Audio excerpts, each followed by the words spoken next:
All right, welcome to the Nathaniel podcast. Today we have a good friend of mine on X, Julian. Welcome, dude. Thank you, brother. Thank you for having me. I'm very grateful to be with you today. Yeah, I'm very grateful for your time as well, because I have been a fan of your work on X. I think that you are one of those entrepreneurs who have found like their voice. I would say because a lot of people on X. No offense to them, they can do themselves, but the thing with you is you don't really go with what everyone else is doing. So you do your own thing, you have your own path, and I really respect that. But to get deeper into that, I do want to talk about your catchphrase, "We keep moving." Where did that come from? Thank you, brother. Thank you. Thank you for having me. Thank you for the beautiful question and for the way to start. And I appreciate the kind words, man. I take your acknowledgement deeply. So thank you. We keep moving. That came from, I don't know where it came from, but it came because I was always saying it to people. There was always something when I was talking to people, it didn't matter if I was working with them, if I met them on the street, or if it was somebody on a connect call on X. Every time at the end, like the only thing a human can really do is to really keep moving. And like usually, and I know it sounds so simplistic, but think about it. People when they're stuck, when they don't know what to do, they usually fixate on that problem or on that thing, and then they keep hammering it. It grows, it grows, it grows, and it becomes a bigger problem than it was at the beginning. And if only they had kept moving, they would have probably found a solution. They would have found what they were looking for, or something new would have come through their way. So for me, it's like whenever I don't know what to do, I just remind myself to keep moving, and I'll figure out what to do at some point. So I think that's where it came from, and I like saying it. I like telling people when I don't know what else to say, I just tell them we keep moving because I don't have answers for them sometimes. Most of the time, I don't have any answers. I just tell them just, and now it's catching. And sometimes like people will tell me they're like, I didn't know what to do, so I just kept moving, and then this would happen. I said, great, keep moving. So yeah, That's beautiful, man. Yeah, like it kind of forgot what it is, but there was this quote someone kept on telling me as well: when you don't know what to do, just do the next right thing or something like that. Just do something, because then even if it's the wrong thing, like even if it's not the thing you were supposed to do, you did something and you would realize that it's not the right thing, so you can do the right thing. If that makes sense, but right? on everything. Well, one of my philosophies of life is that everything will. There's gold, beauty, and greatness in everything. Whether it's good or bad, it'll always fucking serve me. Excuse me, it'll always serve me. Full stop. Full stop. You just said it. It'll always serve me. So I agree with that. For sure, for sure. So another thing that I did want to talk about, one of the moves that you've done, I didn't know this till recently. So I know that you help people, it's basically a life coach, right? You help people go through entrepreneurship and like how to manage life in general. But I just learned that you also do DJ. What got you into that? Thanks, man. And dude, I love how much you're smiling the whole time. I love it. Do you always smile? Yeah, man, all the time. All the I, time when I'm talking to people. Very interested in people, bro. I can tell. I love it. And one thing, I'll answer your question now. Just one thing is my father always told me, smiling is free. And the thing with free thing is that people take them for granted. So I love that you smile, brother. It's making me smile so much. Why did I become it, or why did I start DJing? Honestly, the short story is that when I was living in Canada, it gets really cold in Canada where I was living in Montreal. So if anybody knows Montreal, it gets in for our Celsius friends out there. So I guess for everybody but the Americans, -40 Celsius. It gets really Damn. fucking cold. And I was living with my roommate there, who was my cousin, dear, dear guy, amazing guy. And one day we were cleaning up, getting ready to start. It was my end of my 4 years, 5 years there. And I was going through all my stuff, Nathaniel, and I found this mini tiny little DJ deck. And I asked him, I said, dude, is this yours? He's like, yeah, yeah, it's mine. I said, I didn't know you DJ. He's like, I don't. It was like a lost hobby of mine. I did it for one summer and then I stopped. I said, okay, can I? He's like, all yours, take it. Okay, great. I took it. And the thing is, with winters, because there's so like 7 months or 6 months of the year there is it's very cold. I told you -40. Not only that, Nathaniel, the sun goes down at like 4 p.m. So I needed some indoor hobby. I said, I love music. I love music so much. I go to a lot of music festivals. I love dancing. I have a pretty musical family. My brother sings amazingly well, so we have music in our genes. I said I'm gonna learn with YouTube. Learned, and in a few 6 months or so, just learned. And then when I came to Spain, where my family was living for the summer, I knew I was raised here, so I knew a lot of people who own clubs, people who would own, who started opening bars, who had contacts. And I started going to those places. Nobody would hire me. Nobody would let me play because I didn't have any nightclub experience. But one day, one club, I think either from what I remember, either the DJ didn't show up on time, and I just went there, plugged my USB, started playing, I think it was, and like they really liked what I played, so they asked me to continue coming for them. I think that's what it was. It's like he didn't come, or I had an opportunity that day. I don't remember, but I just plugged my USB, played my music. They liked it, and they were like, "Keep, keep like, do you want to keep coming? Do you want to become a resident here?" I became a resident DJ at one of their clubs, and I just learned doing it all for free. Just learning music, connecting with people, really understanding the nightlife. I came later after a few months of an exhausting summer, because in Spain, brother, we go out at you start the night at like 1 a.m. and you don't go to bed till like 6 or 7. So it ended up really not aligning with what I wanted. Like I realized very quickly, I love being with people, but I don't love being with people at 6 a.m. Like I Yeah, yeah, love yeah. being myself in my bed till 6 a.m., not my people. At the end, all this just to answer your question is it became part of the experimentation in my journey to then becoming a coach who works with people, is that a lot of things I did before that, the main common thread was people. I wanted to be with people. And before that, I had done some fashion, I had done some events. So the common thread was people. And after that, there and now, I still do it as a hobby. Tonight, I have a gig, for example. I do it I'd say every 2 3 months, I'll have a gig. So like the last gig I had was like the first week of April. That weekend, they were like, Yeah. "When do you do this again?" I said, "Let's do some random day in June." So we chose June 19th. Today is June 19th, and so today, and like I plan and that's the beauty also of having your schedule, is that today's a Thursday.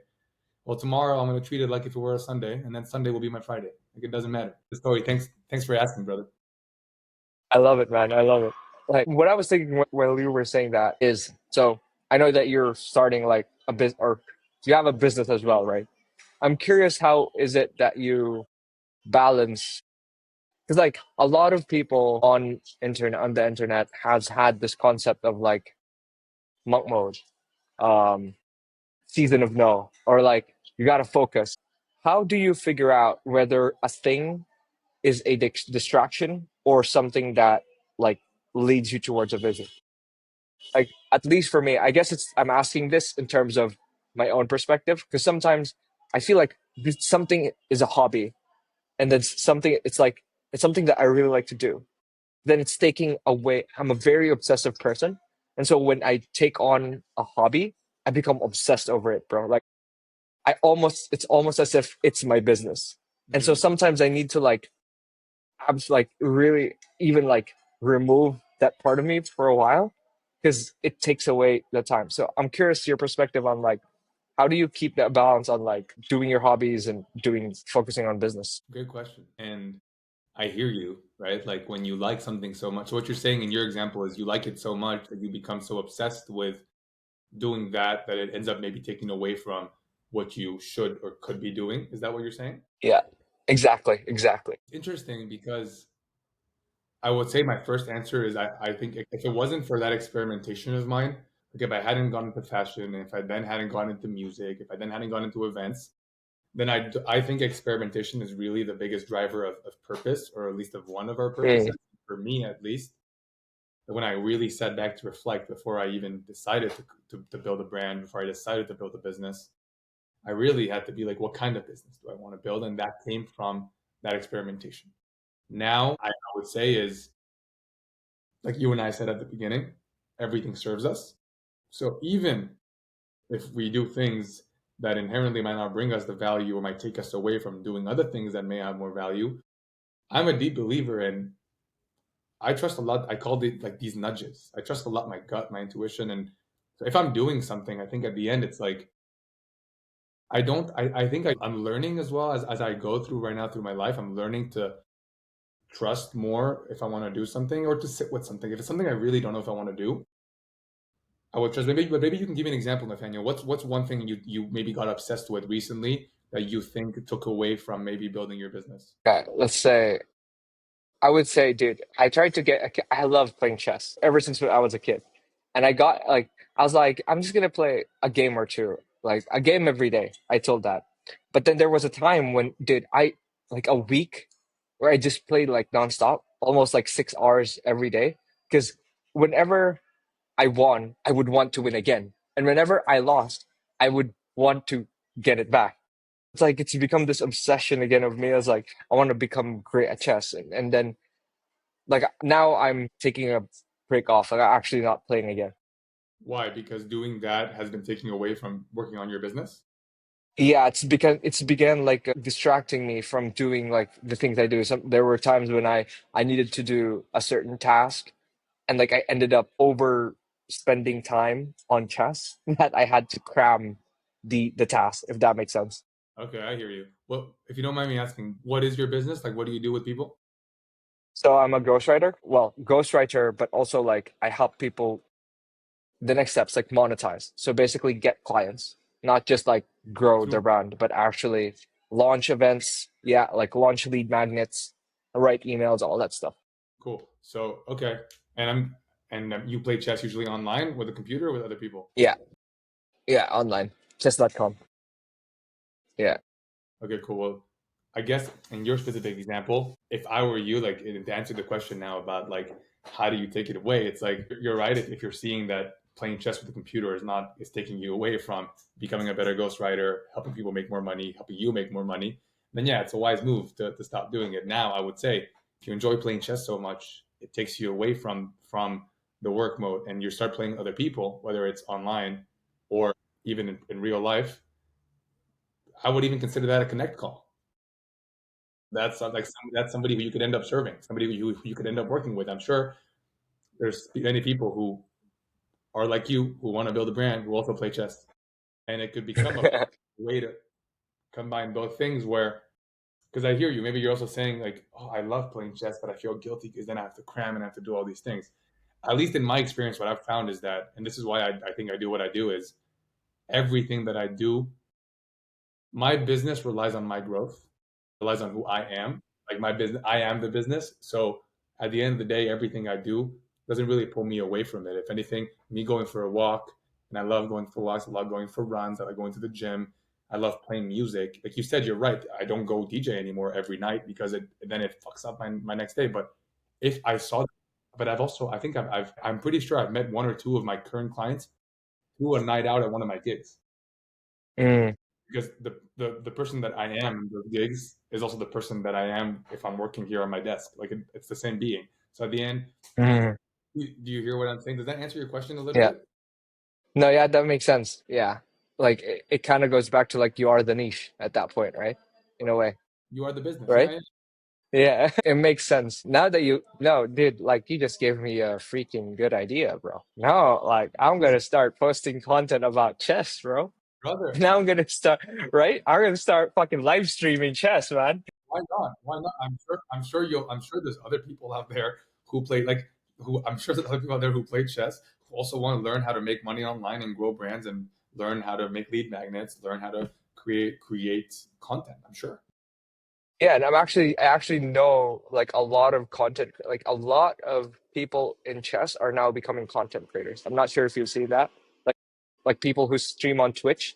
Yeah. Dude, I even saw someone who made a book, like Rosman. I forgot his first name, but Levy, I think, Levy Rosman. He's like a big YouTuber. He has like millions of subscribers, and he now has a book. Dude, man, I can help that guy.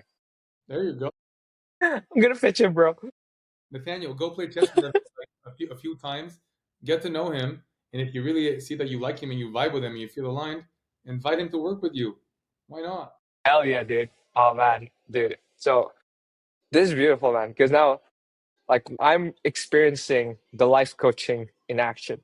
It's Ha! like live, my friend. Podcast, bro. People who are watching me be like, "Oh man, Julian just made Nathaniel like $1 million." I mean, it takes one idea to lead to a breakthrough. Now the ball's in your court, brother. Go take action on that idea. For sure, for sure. Moving on though. So another thing that I saw that I didn't want to talk about is that your father, like what got you into business from the beginning was that your father was a serial entrepreneur. right? And so I want to hear your perspective on like, did you ever felt the pressure that you needed to start a business, or was this like just really you? Or even was there a point where you felt like you were being pushed to that too much? Not Mm, really. dude, great question. I've thought a lot about it because I write a lot about it. I want to say instead of pushed, I was primed. Like, and not in a way of like my dad wanted me, and I have a younger brother, Jamie, who also is learning to do his own things. I want to say that like, so my dad had a very tough upbringing. Like his father lost everything when he was 18, 19. His mother was battling cancer, so he was given the role of provider at a very young age. He had to provide for his siblings, provide for his parents, his dying mom, and so he would always tell my brother and I growing up, he was like, I don't want you and Jamie to suffer in the same way that I suffered, but I would love for you guys to learn the same values that I learned through my suffering. And that was Mm. interesting. He would like we had a very privileged upbringing, very nice parents, very nice home, good education, everything was great. And he would also take us with him everywhere. So I remember I would tell you that from 8 to 18, I had the best internship any child could have asked for, brother. Like I would go with him on business trips, business meetings. We would go travel. We'd be in fancy hotel lobbies. I was hanging around with people that were twice to three times my age, listening, hearing about the world of entrepreneurship, hearing about money, about this, and yet also noticing how people were complaining all the time. They were never happy. They always wanted more. You're a kid. I have no, Wow. those things stay with you. And one thing that really marked me was I was 14, and he was like, you're gonna learn how to sell. I was like, what do you mean? Because you're going to come with me and we're going to go learn how to sell door to door. I said, Dad, I don't have a suit. I said, don't worry, I'm going to go buy a suit. So we went walking on the street. I felt like Pretty Woman. I tell this to everybody. I felt like Pretty Woman because we were like, I didn't have a suit. We, he buys me the suit, and I'm thinking it's going to be like every other trip, Nathaniel. I'm thinking I'm going to go with him. I'm going to sit in the back of the boardroom and just watch, observe, absorb. Oh, no, he caught on. He caught on that I was getting too comfortable. So what he did, he was like, he introduced me to this guy who he knew who worked with him in Peru, in Lima, Peru, in South America. And he's like, we traveled there. He put me with him, and I spent the whole day, 10 to 12 hours, learning how to knock on doors and learning how to Mm. sell. And I remember people were not opening the door, Nathaniel, because they see a little 14-year-old kid wearing a suit. So it was tough. It was very tough. I'll tell you, that was the day I killed my shyness. But I look back now and I tell you, like all these, that was one example. There was so many more of that. That was at 14. So there was Yeah. many more at 15, at 16, at What were 18, you selling at back then? Wi-Fi, telecom. Like the routers. You would like convince people to Or have like, Wi-Fi. yeah, or like the things that like the internet provider, right? Like they give you phone Right. line, Wi-Fi. Yeah, and it was tough, and it wasn't even like the best neighborhood in Lima. Like it was a like lower class neighborhood, so that was really tough. But I really learned how to kill my shyness. So I think that I had this, like he was making us. This is one example, but he'd make us do a lot of these things. My mom was Yeah. also somebody who would make us, like go out and do things like go pay the bill or go give someone a tip. Like learning all these little things, and yeah, at the end, I think it like stays with a kid when you grow up and you see that. And so fast forward to now, it felt very, especially when you're by the side of someone who's on the other side of the 9 to 5, like someone who Yeah. employs people, someone who changes people's life, who creates miracles, who creates possibilities, who invests in people. When you are on this side, Yeah. see it, you don't want to go on the other side. You know?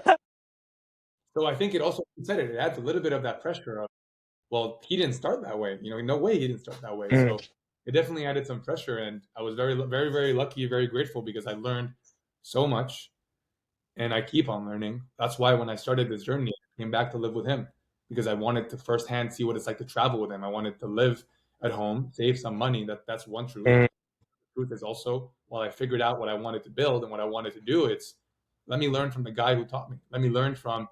I had never really lived with him. I lived with my mom. I raised us beautifully, taught us so much, but I had never really lived with my dad. So to really come back home while I was figuring out what to build, what to do, it was a continuance of that internship. That's beautiful, man. Like, I remember Mr. Beast.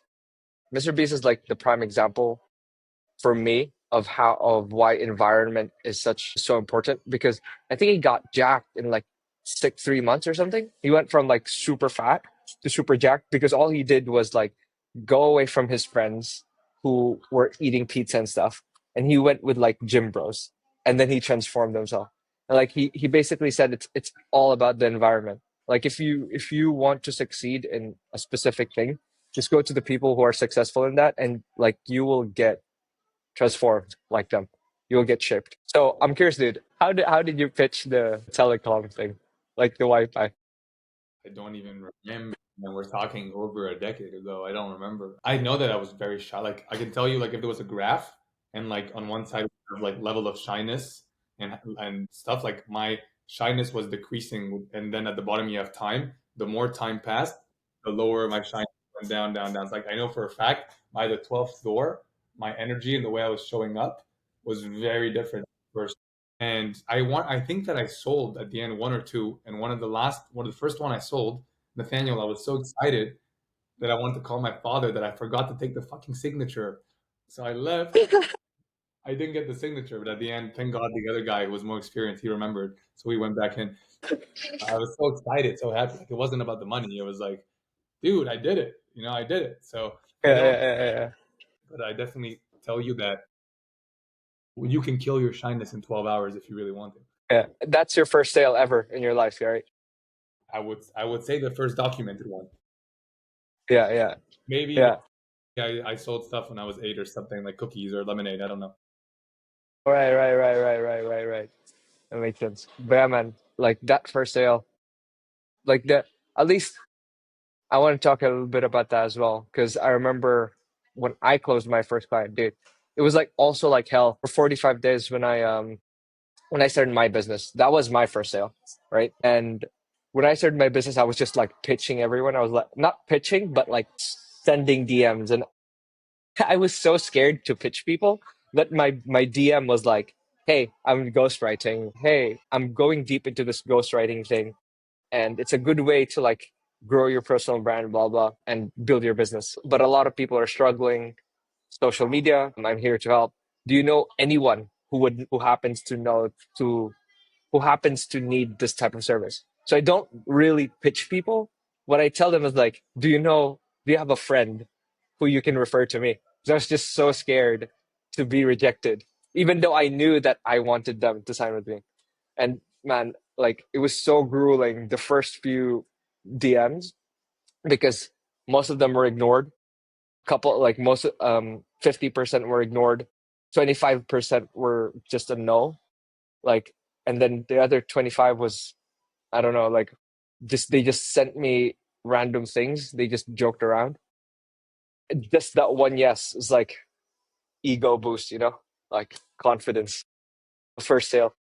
You know what's funny about what you said? You mentioned rejection, that fear of rejection, right? It's funny because when I was learning about shyness, and this is one of my favorite quotes that my dad has told me, and that I still remember to this day, is that shyness is just a fear of rejection, fear of embarrassment, and a fear of hearing the wrong thing. And I remember that he told me that before I started Peru, the Peru experience, as I like to call it. He like told me, he was like, the only way to kill your shyness. He's like, shyness is stupid. He's like, you're literally what is this like? You're hiding your talents away from the world because you're shy, because you're afraid of rejection, because you're afraid of being embarrassed, because you're afraid of hearing the wrong thing. And like that really stayed with me. So I hear you. I hear you. Like I definitely even now I still get a lot of instances where I will be like, fuck, I knew I could help that person and I didn't. Why? Because I was shy. Fuck. Mm, Like what interesting. a disservice.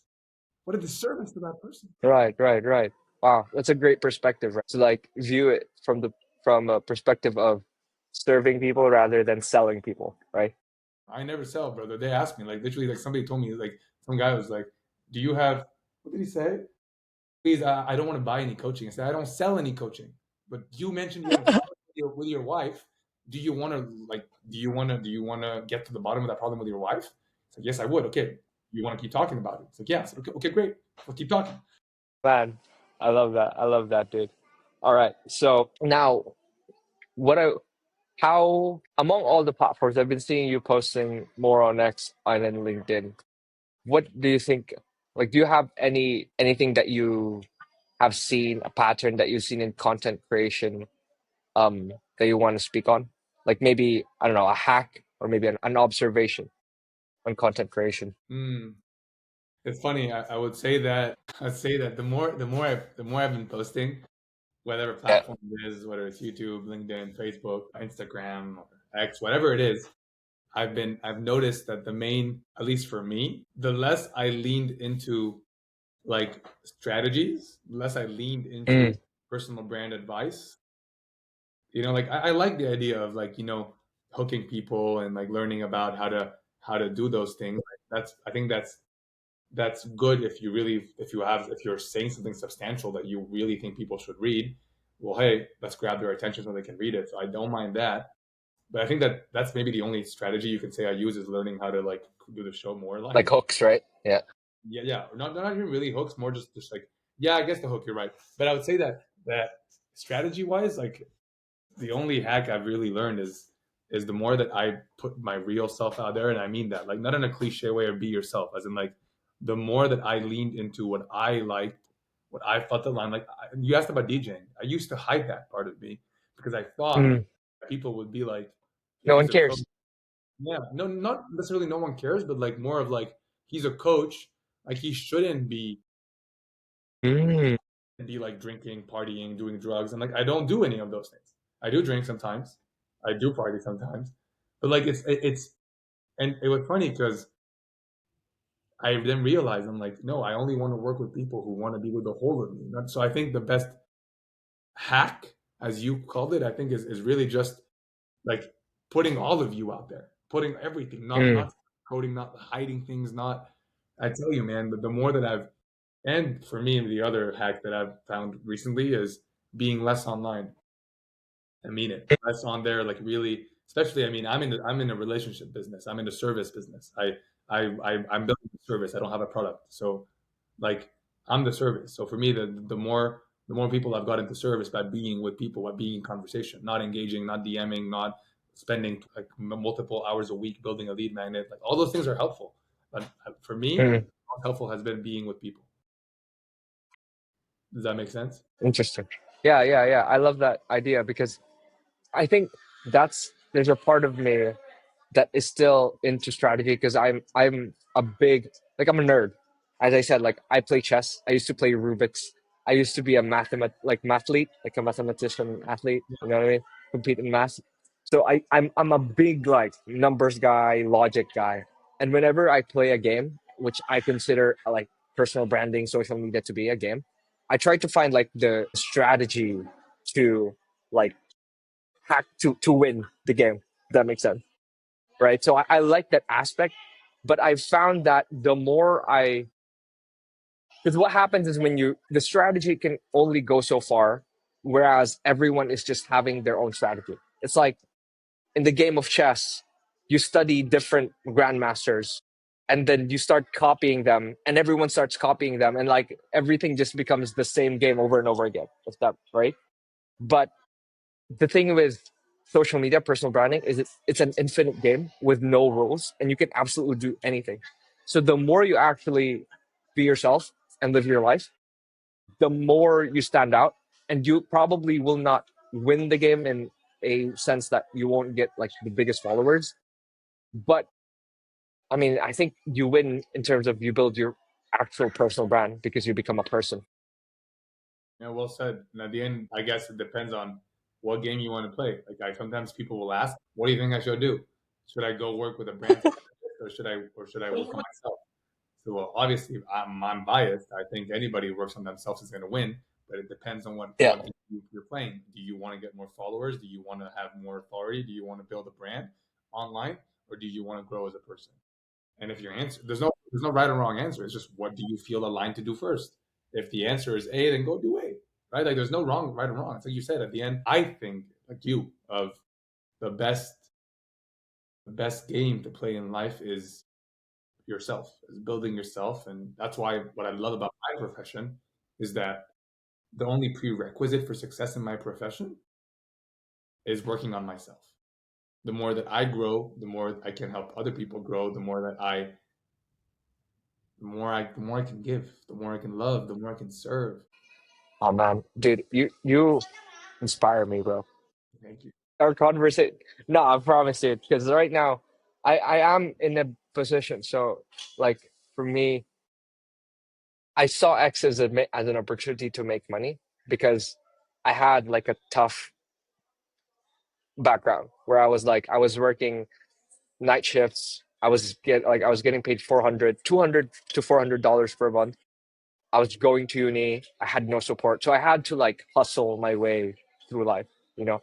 But I've always wanted to like explore more. I've always been into self development, like getting to know myself more. Like I wouldn't sacrifice my self development for money. If that makes sense. Mm, I would pick I would pick my self development versus money. It was just that for me, there's a certain point where it's like for you to continue to develop yourself, you need money, right? Because I mean, I wouldn't be able to do anything. But the more I talk to people, I see people who do this. It's like they stick to their authentic selves. The more I see that, man, it's not just about the money. Like if my bills are paid, I have freedom. Like the more I will work on myself, the more opportunities actually come to me. yeah, yeah, man. And I hear you. And firstly, congratulations. Like I admire you for hustling. I admire you for really like I agree with you. I think a lot of people do go to building a personal brand because you get, I think, and I've heard somebody say this of like entrepreneurship is the biggest form of self-development. And I agree because you're your own boss. You got to keep yourself accountable. You got, like you said, Accountable. even what you mentioned about playing chess or like, brother, no one's there to tell you what to do. So you got to be disciplined and ask yourself, what do you want? So I hear you. And again, it's very commendable what you're saying, like make your first money and then I can work on myself.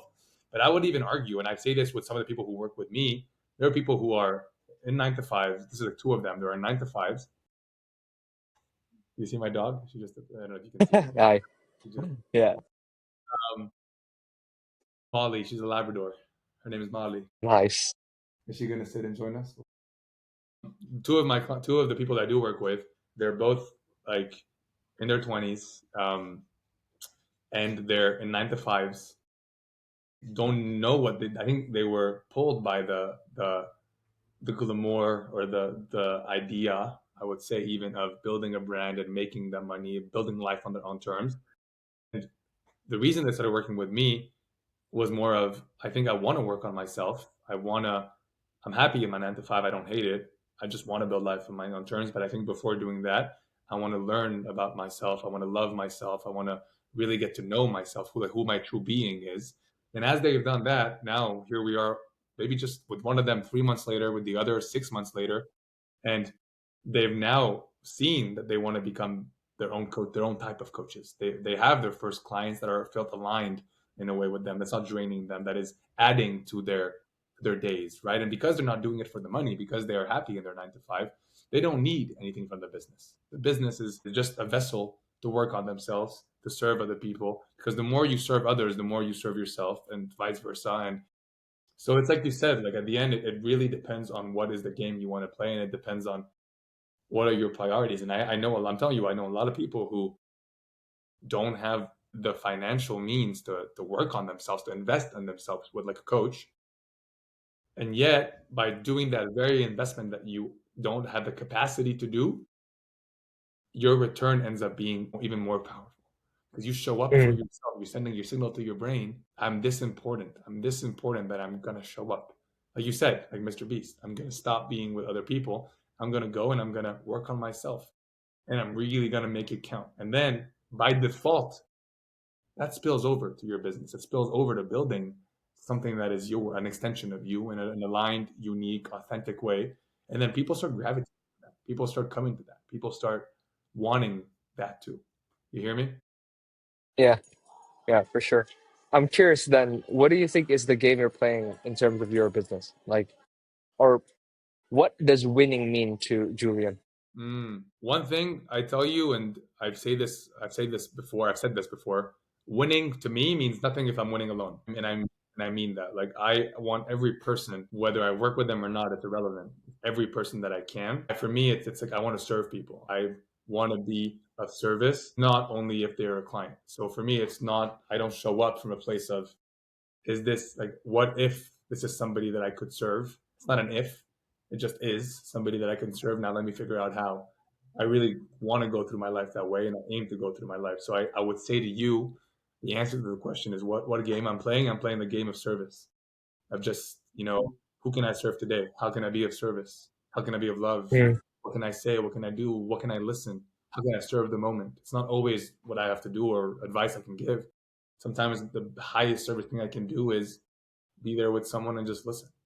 Or sometimes it might just be pointing them to somebody else, or connecting them with Mm. someone else, or asking them to work with someone else. There's always, that's what I love about the service game, that there's 1,400 ways to be of service every day. 1,400. Where'd that number come from? My father always says there's 1,400 solutions to every problem. So that number just stays with me. It's a number you won't forget.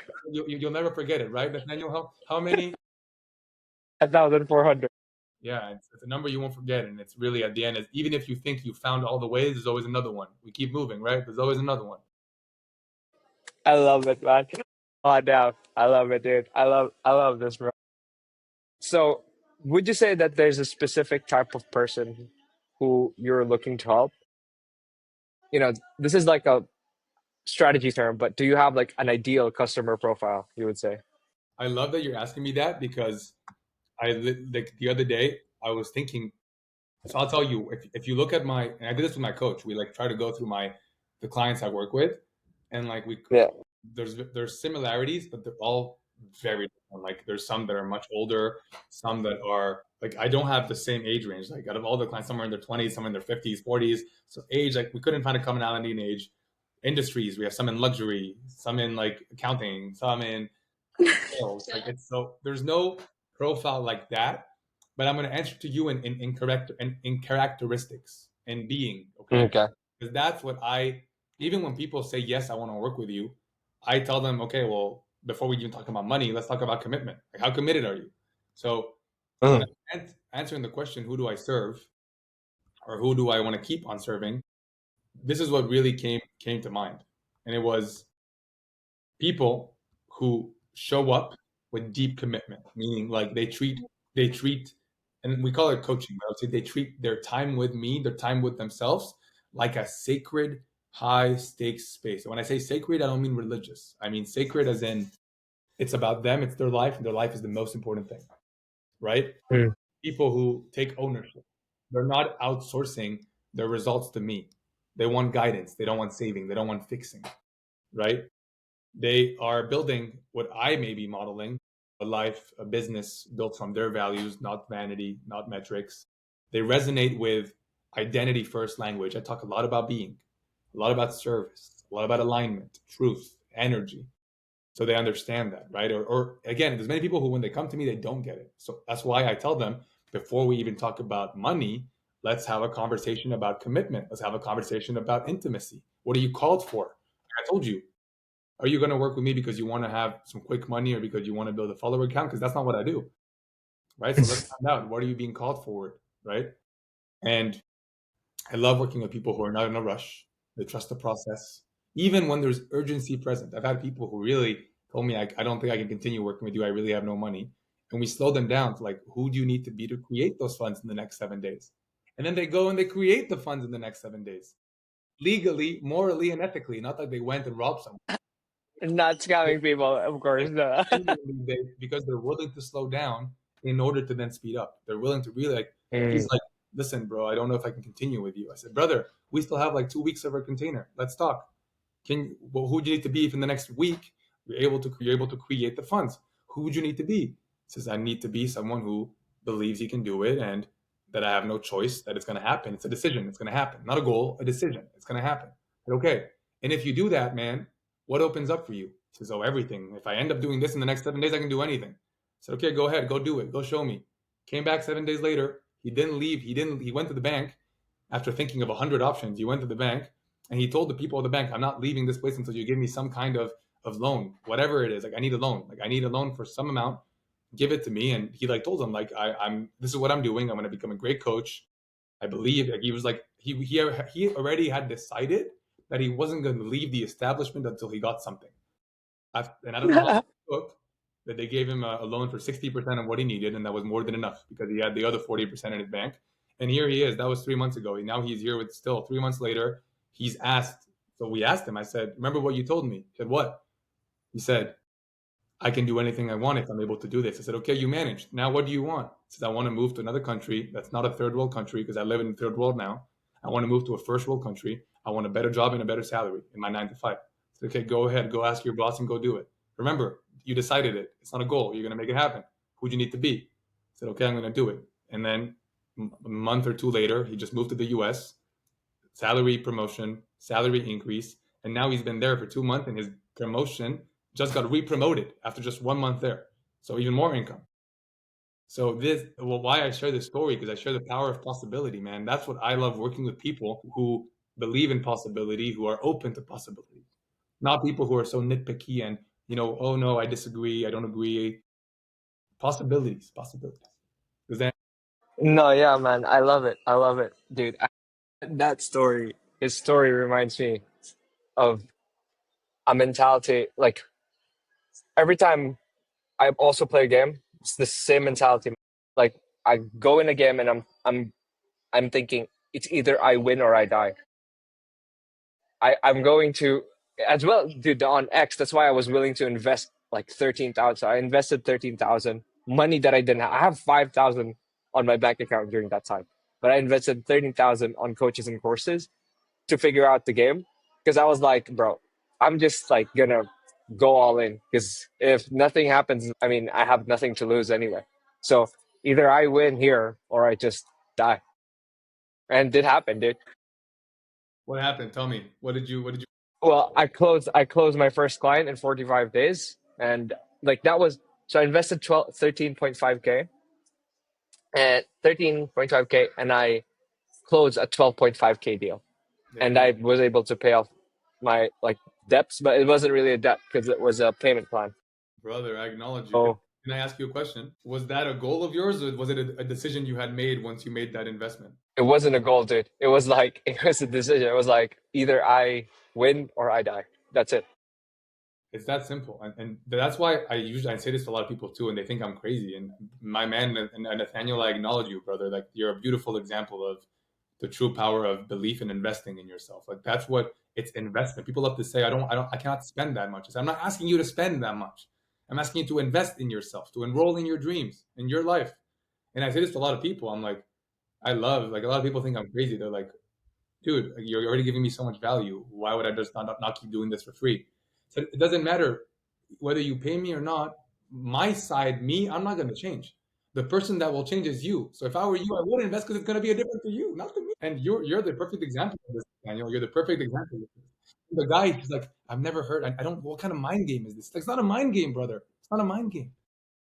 But you see that I can only say this confidently because I've been on that side. I also recently invested $10,000 in a coaching school and more to really solidify my craft, to keep getting better because I see that the best investment I can ever make is in myself. It's the highest ROI is in yourself. You know it, and you're the perfect example of it too, my man. Oh yeah, dude. I love it. I love it, man. I was thinking it was a question. It just passed through my head. But the thing is, like what you're saying right now, it's just so empowering. Your energy, bro. Like I'm just filled.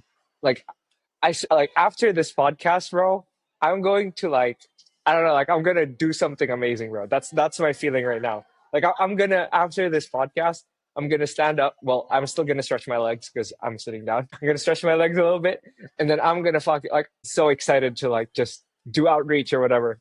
Like Yeah, it's go I'm serve pumped people, up. You know what I'm saying? brother. Go serve. Yeah, serve people, my friend. There you go. I love it. Thank you Cool, for man. sharing that. Cool, man. So now I'm curious, like for people who are feeling stuck right now, right? Do you have an advice for them? This is something that except for like keep moving. We already discussed that earlier, but maybe someone who's like stuck in terms of they want to go somewhere, but they feel like they can't. Mm, What would you tell them? Or maybe this is better. What if this is like the common excuse? I've tried everything. Like, what if someone tells you, man, I've tried everything, but I just can't get. I think I'm just going to settle with where I am now. I'm not going to build the business anymore. I'm not going to grow anymore. Yeah. What would you say?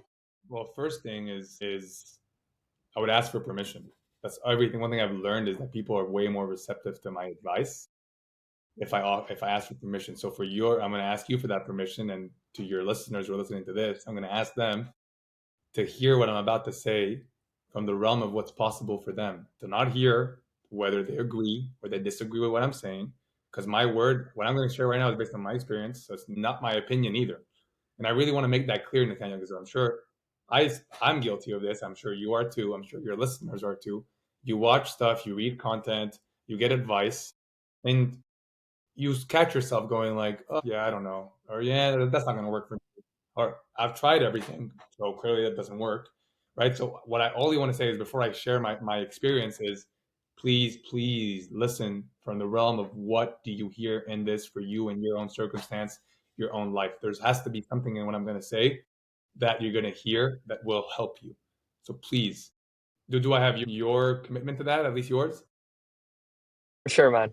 And Bro, the listeners as well, I speak for them. beautiful. Okay, bro. Okay, listen to your man Nathaniel. So if you've said you've tried everything, what I love, and this is something that I've been taught to do a lot by my mentors, is slowing down to the speed of life. That slowing down is the best way to speed up. And what I mean by that, I used to be someone, Nathaniel, that was very quick, very rushed. If people listen to this knew me before I became a coach, before I started this online journey, before I started any personal development journey, people knew me. I used to stutter a lot. Why? Because as you can tell already, I'm very passionate. I have a lot of energy. I speak very quickly. And before, I used to, if you think this was quick, guys, you don't even want to hear the way I used to speak before. Nathaniel, I was that my brain couldn't keep up with my lips, or the other way around. My lips couldn't keep up with my brain. Like I was just so quick, so I stuttered a lot.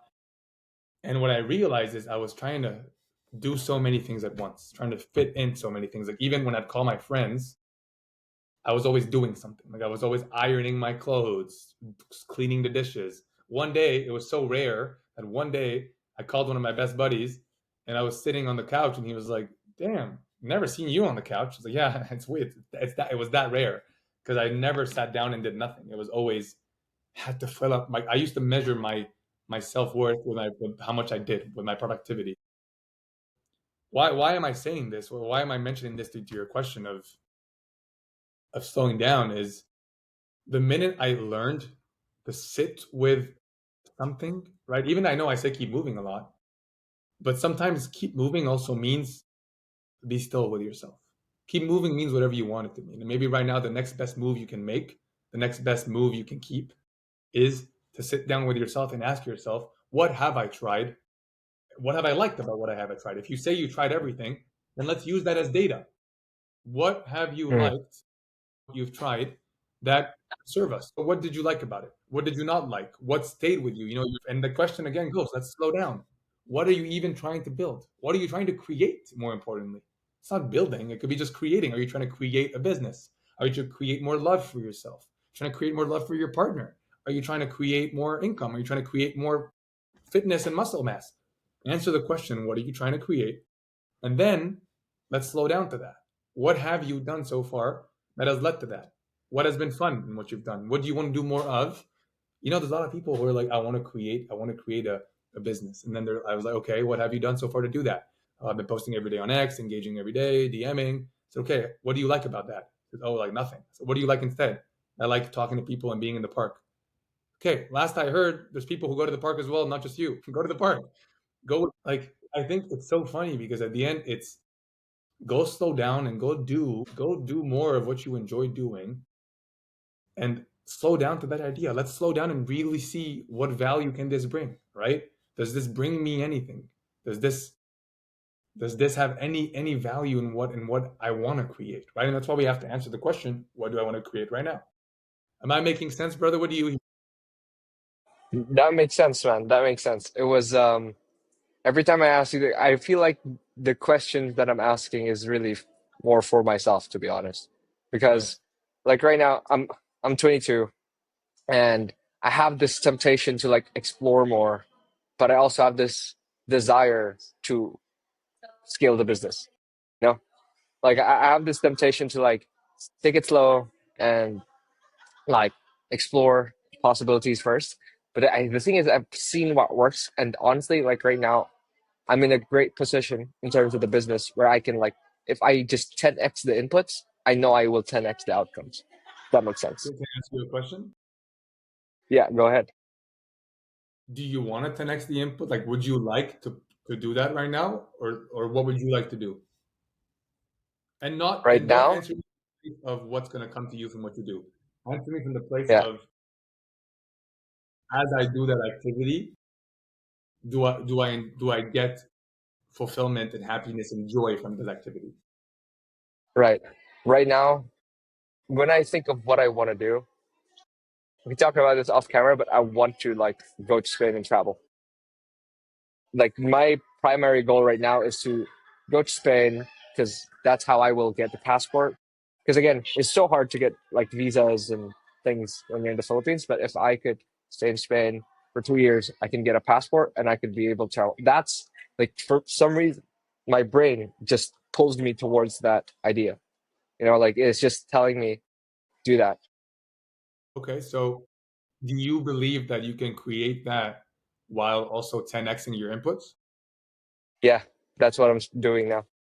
Yeah, so you're able to travel, explore, also work 10 times harder than what you're working now? Then go ahead, go try it out and go see it. It'll serve you anyway, right?